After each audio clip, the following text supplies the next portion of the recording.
Hey folks, East of Eden Grower Creedmoor here, coming to you from my workshop in the Piedmont of North Carolina on this nice and hot sunny day.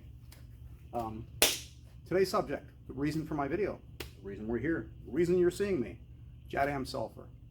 The sulfur water that acts like an elixir for your plants. It's something that can be used to feed them, and it's something that can be used to alter pH in some situations, and it's something that can be used to deal with fungus issues, insect issues, and a few other issues. I'm not really going to get into it. If you guys want to learn more about that, you can follow the original inventor of the Jadam method on YouTube, and he can explain everything to you. The only thing that I haven't found that gets really well explained in those videos is the American version of measuring things.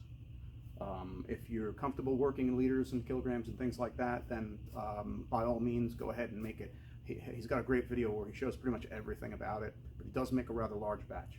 I myself, I'm planning on making a half a gallon. And the reason I'm planning on making a half a gallon is because a half a gallon goes a long way. It really does, especially if I'm only using 1, 2, or 3 tablespoons of mix per gallon of water. It's pretty strong stuff. The resultant mixture looks like this. This is about what I have left over. I'm not sure how well you can see that. It is somewhat reddish in hue, but it does have a yellow overtone that exists, just like the the basic element of sulfur, just like this. So I'm going to go over the list really quick, and then what we're going to do is we're going to put them in this container right here, which I have made it before in this container, kind of hoping it doesn't melt. I'm going to work quick. I got some extra water to bring the temperature down if I need to, and I've got a handy dandy laser thermometer temperature gauge that's going to tell me exactly where we are and whether or not I need to add some more water to cool the engines a little. So we've got that extra water right here to use just in case. I'm wearing rubber gloves because this is a caustic component right here, especially once you add water to it. And we'll talk a little bit about what the components are that we need so that y'all can get a pretty good idea of what kind of grocery list you're going to need to get. Anyway, the first item is the sulfur. This is elemental sulfur, and they suggest you use 100% elemental sulfur. I didn't have it. I have 90%. We're going to make it with 90%. So it's going to reduce the overall ratio just a little bit, which if you do it using this recipe and you use 100% sulfur, elemental sulfur, you cannot use any other type of sulfur as far as I know. This is the best one to use. If you use the 90%, you may, instead of having 25% sulfur in the final ratio, you might have 23%, somewhere about that. That doesn't really make that much of a difference. Okay, it might be the difference between one little extra squirt. So moving right beyond that. Anyway, the second item is the lye. Okay, so we're going to make for our 2-quart mix today a complete mixture using these items: 22 ounces of sulfur powder, ground. You can buy it already ground, you can buy it already powdered, but when I get it, it comes in a bag and they're little flakes. So I use this little Hamilton Beach grinder to grind those flakes into powder, and everything is scaled out on my little scale. So I know that I've got the right amount of weight, right amount of volume. That's done other ways. And then the lye. This is a 1-pound container. I understand they make 2-pound containers. So you only need this container if you're going to make a small batch, but based on the size that I'm going to use, I need this plus just a little bit more. So the ratio is 22 ounces of sulfur powder, 1.1 pound of lye. We're also adding 2.2 ounces of sea salt and 1 tablespoon of super greensand. In the end, on the write-up, I'll go ahead and put all these numbers in there. Not likely anyone's going to remember them from here. And that's it. We're going to add these items to this pail. And then the last item we're going to add is the water. And the water is going to make it really, really hot. The whole process takes about 15 minutes. Sometimes it happens sooner. Once I start stirring, I'll be stirring the entire time until I start to see the temperature drop. Once the temperature drops, it'll cool off. I'll transfer it into some glass jars, more glass jars like these, where it can continue to cool on its own without any problem. So that's basically it. Now we've talked about what we need. This is somewhat heat resistive. There are better things on the market to use. I'm going to be using this. I'm going to use a wooden spoon. It's not even wood, it's bamboo. It works just fine. If you're going to use a metal spoon, do be sure that it's a stainless steel spoon, because the metal is going to rust pretty quickly. So if it's chrome plated or something like that, or if it's your wife's favorite spoon from the kitchen or your husband's, don't use it. Get a cheap one like this that you can use. I think this was like $1 at the dollar store. So step 1, gather all your stuff. Step 2, weigh and scale everything out so you have the appropriate amount to mix. Step 3, you're going to take the sulfur and you're going to put it, you'll enter it right into your bucket. And I will mention, for safety reasons, if you're asthmatic, you might want to wear a mask, and you also may want to do this outside. I'm inside. I have a ventilation system in my shop that pulls fresh air from the outside in, so I'm not that concerned about whether or not I'm going to be overcome by fumes or gases. Plus, there's a lot of airspace. It's big and it's open, and it's like 95 degrees outside, so that's kind of out of the question. I tried to do something like this earlier in the day, and the phone overheated, so that's not happening. All right, so we're going to go ahead and we're going to pour in the super green sand. Then we're going to pour in our sea salt, 2.2 ounces. And this is where I kind of like to start sort of mixing them up just a little bit. Okay, you never know what's going to happen when you have these elements sort of in separate form, and then you go to add the water.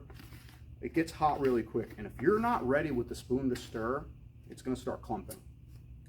If you all see any light flickering, please excuse it. I need to change the bulbs above my head. There are LED bulbs, and it looks like half the strip is out. So anyway, I want to get this video out today because I promised I'd get it out no later than Wednesday, and I had some cool stuff going on earlier in the day that I couldn't get done. In any event, we're doing it now, right? Hey, we're doing it now. That's all that matters. Okay, so now we got to put the lye in. And in this state, the lye really, okay, it's stuck. In this state, the lye really isn't caustic. It's dry. If I was to touch it with my skin, it wouldn't be great. Elders know that we used to use lye to make soap. Now we're going to use it to make this sulfur, which is a solid, into a liquid. We're going to convert it. The boiling point of sulfur is so high, we can't just heat up some water and make that happen. But we can put this catalyst in here. Keep your head off to the side and out of the way. Some of it is a little bit light and fluffy. The general direction of the airstream in my building is from right to left. So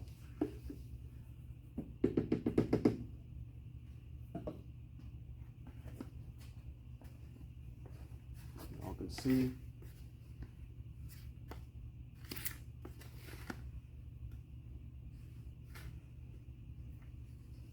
Just mixing it up. It's not going to heat yet. It will not heat until we put the water in. So I basically have a first drop of water, which is just more than a quart in this 2-quart container. And then the remainder to get all the way to 2 quarts is here. We're going to finish up with that. I'm going to use this to cool it a little bit.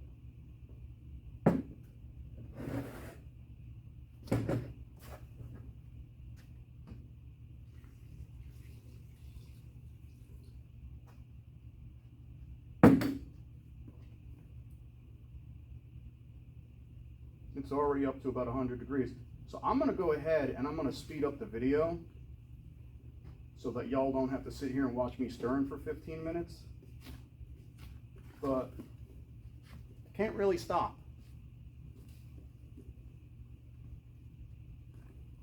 There goes my light flashing again.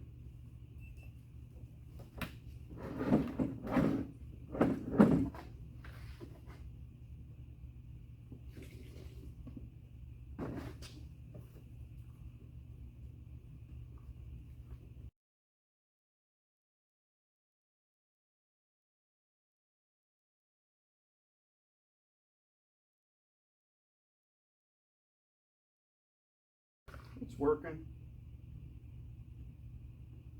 It's kind of nice to have your hand off to the side while you're stirring it. If there's a little bit of a splash, I have my glasses on. I don't want it getting in my eyes. And this is basically it. We're just going to keep on stirring. Mashing and stirring, a little mash here, a little stir there. Just trying to be gentle so that you don't splash it all over the place. You can kind of smush it up against the side of the bucket too. I don't think that breaks any rules.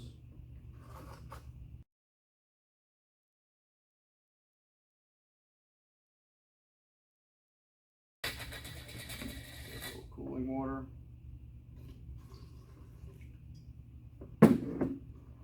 Just keep stirring. I've had the mix go really, really well. Don't end up with any sedimentation in the bottom. Don't know what the difference is. Sometimes maybe the lye is not fresh, so you get some clumps. If you get some clumps, once again, it can just be pulled out when you're doing the straining. Doesn't cause anything any harm. So what are we going to do with this stuff, folks? It works really good against soft-bodied insects, in particular snails.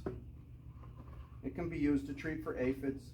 If you have an inundation and you don't have predatory insects already in your ecosystem, you don't have another option, what are you going to do? I mean, I went through that. I'm sure I'll continue to go through it. Separate years, different years. Sometimes the insect pressure is greater and you don't have an explanation for it, but you have to figure out what to do so you can keep your plants thriving. And this particular sulfur water replaces an old style sulfur water that I used to make. This is more efficient, and since it's concentrated, I only have to put 1, 2, or 3 for the strongest solutions, 3 tablespoons per 2-gallon mix that I make. It's not very much. It's very little.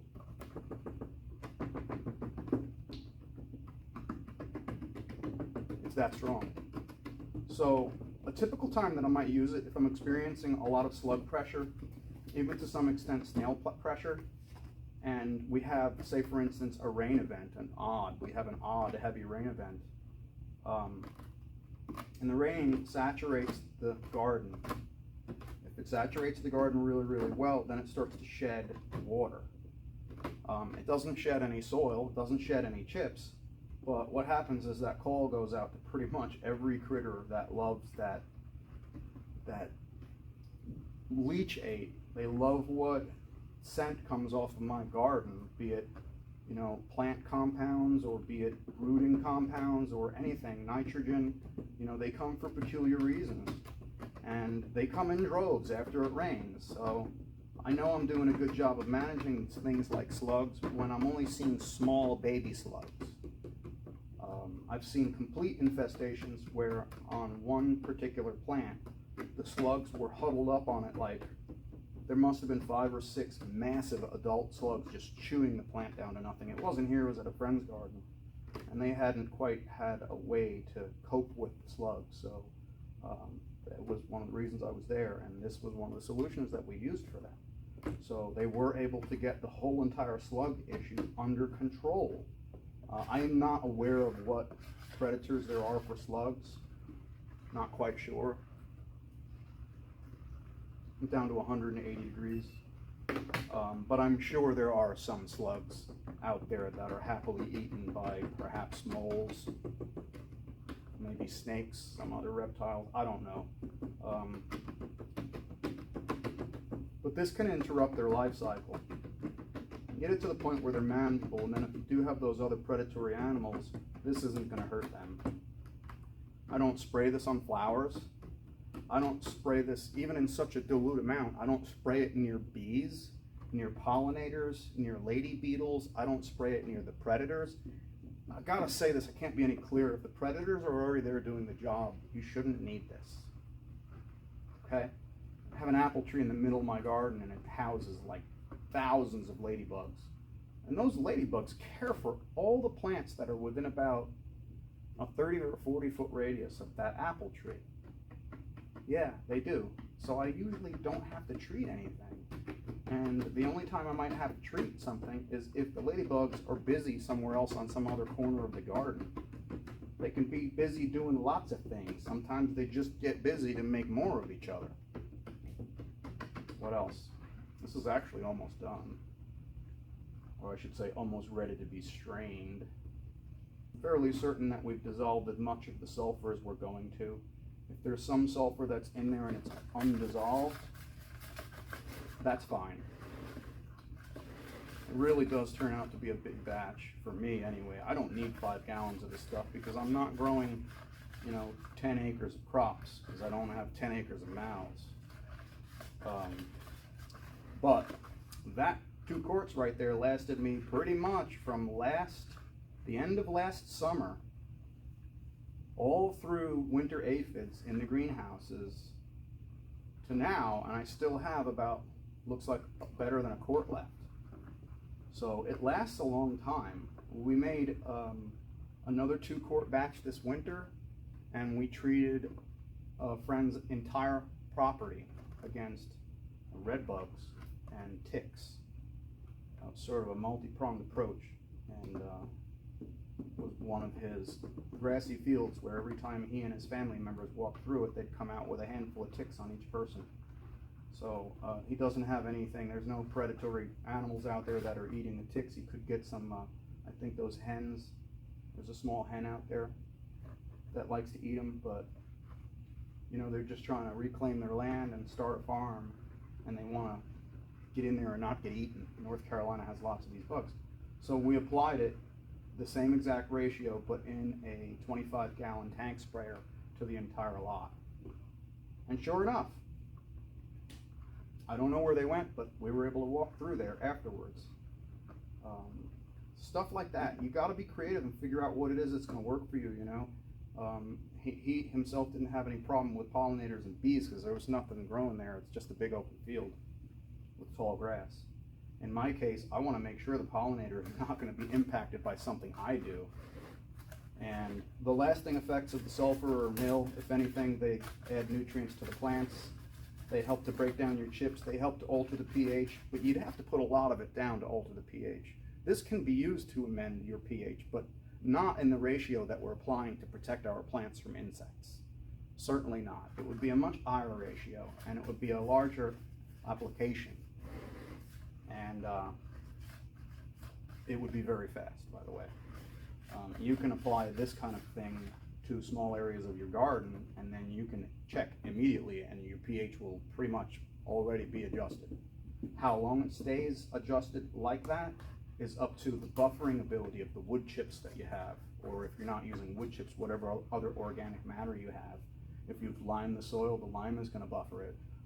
Any number of things can alter that. In addition to the microbiology that exists in the soils, they can make your plants that you don't think can grow in pH unbalanced soils, they can make them grow in those soils if the biology is a wealth enough.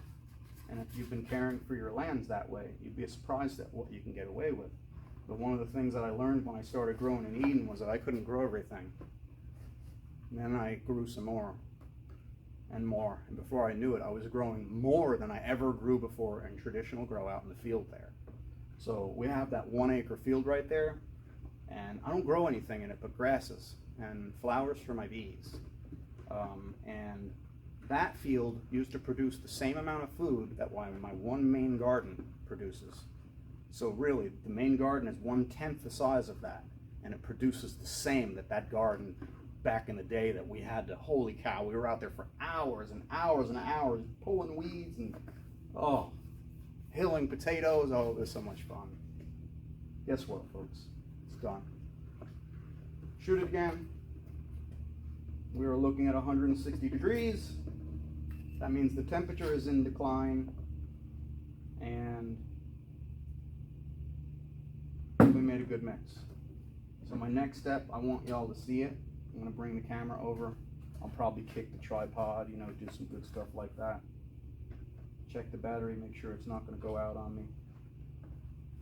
And we'll see where we're at. You hear that little grindy sound? That's a little bit of minerals or sulfur that didn't quite break down. It's such a small amount that might be in there, I can't really pull that much up. It's just nothing to be concerned with. Okay, 2 things. Number 1, it's really not caustic anymore.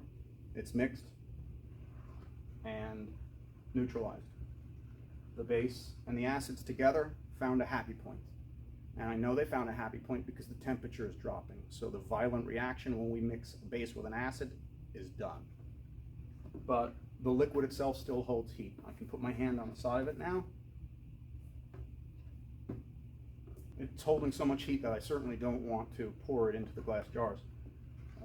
These glass jars will hold some heat, but I'm not going to press them. When it is cool enough to touch, I can transfer it to this container right here and put this lid on it temporarily. I've got some plastic lids that are coming in. If y'all have paid attention this long, then I can tell you this. Sulfur and metal, they don't go well together. So do yourself a favor and search online for plastic mason jar lids in this size if you're using a 2 quart. If you like to use these, I like to use them because they're somewhat resistant to the heat. But I don't like to use these cap and rings because they rust. So as proof of this rust action, I can show you this. And that's basically why we ordered the plastic version. So, okay, now time for some close-up show and tell. And there you have it. It's this deep kind of it looks like it's black, but it's not. Once it goes into the glass jar, you'll see. And that's it, folks. It gets strained through the coffee filter into a fresh, clean jug. And then you're going to take this, and if you're treating for slugs, start out light. Start out with maybe even as low as 2 teaspoons per gallon. I mean, you can get away with using a teaspoon. You don't have to use a tablespoon. But I'll use a tablespoon or 2 tablespoons for slugs in 2 gallons of water. So that's not very much. But this came out really, really good. Like I said in the description, I'm going to go ahead and put the ratio of everything in there. And y'all can feel free to supplement other minerals. But I will suggest that you stick with that sea salt. I think that does something for the mix. Electrolytic or something, I'm not quite sure. I don't know the science behind it. But it works really well against the soft-bodied insects. And you may find even more uses for it. But just like Creedmoor Fury always says, you always want to test out a small amount first. Okay, it's hot, it's humid, but I figured I'd come outside and take care of this. Solution has cooled down quite a bit. It's been a little bit of time. I'm just going to go ahead and finish this up. I got everything already set up, so it shouldn't be too difficult. Basically, all we're going to do is very, very, very gently pour it into here. But there's no weight in here, and I don't want it to fall over, so I'm going to start with it in the sink. With it just a little bit lower down. That way, if it tends to fall over or something like that, it'll be supported by the wall on the sink. Once I get a little bit of it in it, it'll be rocking.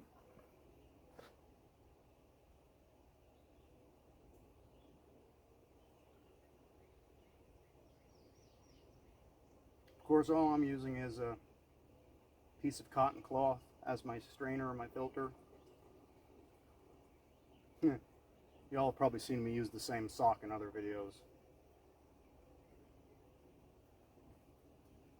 You got something that works, you just keep using. Anyway, that's dripping in. I wanted to do this so you guys could get a look at what might be left over, what could potentially be left over inside the solution. I have not added the last bit of water either. It's still sitting there in that jar.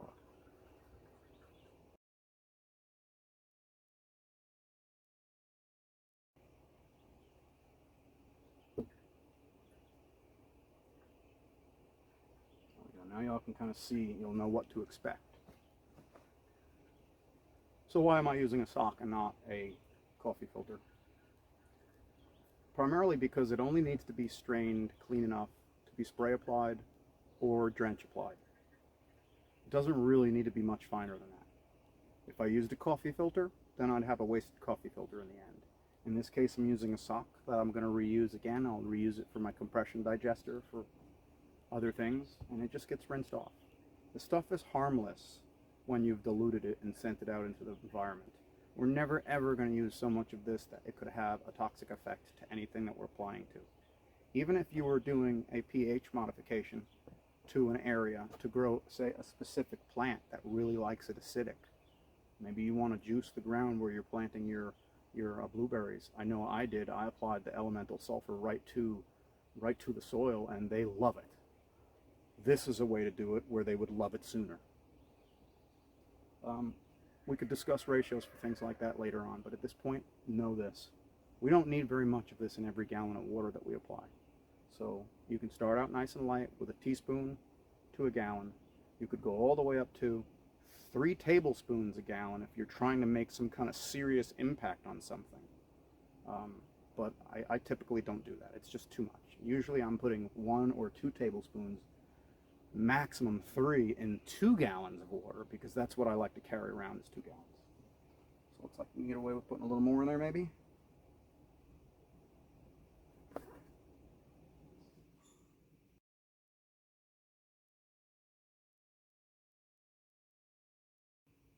Yeah, we really had a scorcher of a day here today in North Carolina, folks. It was wicked hot. My poor plants.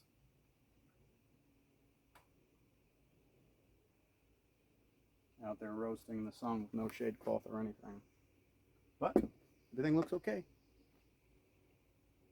Yeah, this batch came out really good. I'm happy with how it's developing. And it looks like I've got just enough to fill this up all the way, maybe a tiny little bit more. Not too bad. Pretty simple stuff. This is probably the most complicated thing that I do here with the garden. There's other agents that you can make. There's a wetting agent that you can make utilizing an oil and another type of a caustic chemical. You can mix those two together, and then it makes the oil into something that's a little bit more water-based, and that acts as a wetting agent. You can apply the wetting agent, and believe it or not, the wetting agent itself is highly protective and can be used as an insecticide the same way many American traditional or American organic growers use soap as a insecticide. So that works really well in conjunction with this particular concoct. It works well in conjunction with, they have a couple of other ones, the JADAM system, the Korean natural farming position is always to try to recycle and use as much of the organics that are around you as you can, and they make a beautiful array of plant elixirs that you can apply directly to your plants. They're so concentrated. That's why I don't use them, because they're really highly concentrated that you're using a very, very small amount of them when you go to feed your plants, or mixing it with something like this and then applying it to your plants. So it's a great system. It's complementary to the Eden method that we do. It's complementary to the deep mulch method, because we all have the same pressures in our gardens. And I will say that I did notice that the proprietors of this particular method, they don't use wood chips. They have all of their grows are protected with some kind of an Enviro shield or some kind of a weed control mat on the ground. So they don't have a whole lot of weeds. But those of you that have been following me for a while, you know I don't have weeds either. We don't use mats. I don't see a need to. The method itself takes care of that. The mulch method, covering the soil, healing the soil, it takes care of all of that. And I could turn you around right now. We can look at a 3,700 square foot garden, and we might only see one piece of grass growing out of place. That's not much, especially when I do a walkthrough every single day. I inspect all of my gardens every day before I go to work. Habits, the gardener's habit. So it makes the biggest difference. At least I believe it does.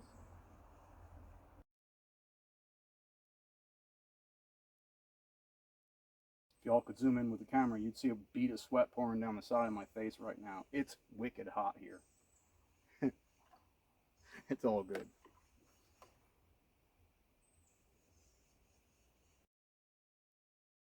It's like that's about all we're going to get in there.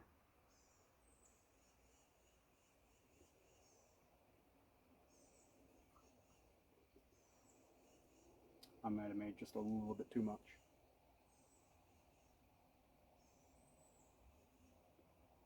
Being outside like this, I'm kind of surprised you don't hear my hawk. She's usually over here hollering right now. She needs to feed her babies.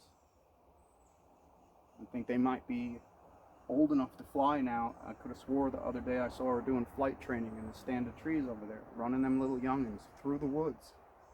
Amazing sight to see. Beautiful, beautiful birds. Cooper hawks. Cooper's hawks.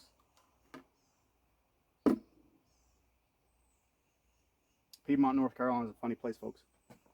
You can't sit down on the ground here. If you sit down on the ground here, you're liable to be eaten by something, and it won't take long. There's so many soil decomposers here. People decomposers too.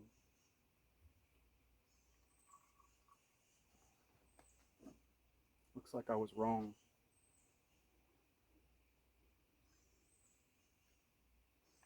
I made exactly the right amount.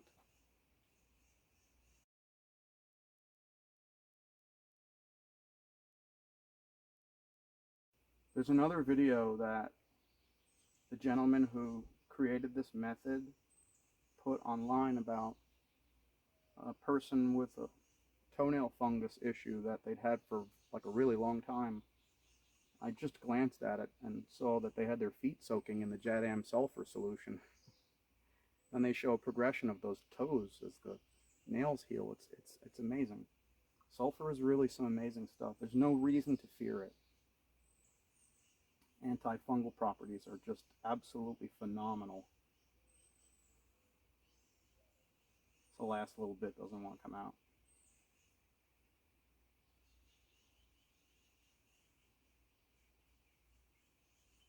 That's okay.